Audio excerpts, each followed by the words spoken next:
பார், இந்த கொழுத்த ஹல்க் தன் உடைந்த போன சைக்கிளை ஓட்டிக்கிட்டு வர்றான். ஏய், சீக்கிரம் இங்கிருந்து போ, இல்லனா எம்ஏ கேட்டு போய். மேனேஜர், எனக்கு ஒரு பைக் வேணும். அடே லூஸ், உன்னை பார்த்தாலே பிச்சைக்காரன் மாதிரி தெரியுது. நீ பைக் வாங்குவியா? ஒரு நாள் நான் இந்த பைக்கை வாங்கிடுவேன். இப்போ பணம் எங்கிருந்து? லால் பஹலவான ஜெயிச்சா 1 கோடி ரூபாய் நான் அபரேஜே. நண்பர்களே, இந்த லல்லுவை தள்ளி வைத்து எனக்கு லைக் சப்ஸ்கிரைப் பண்ணி தைரியம் கொடுங்க.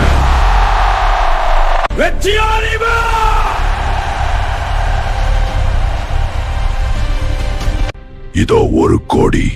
என்ன மன்னிச்சிடுங்க சார், இதோ உங்க பைக் சாவி. ஏய், என் சைக்கிளை பார்த்து சிரிச்சீங்களே.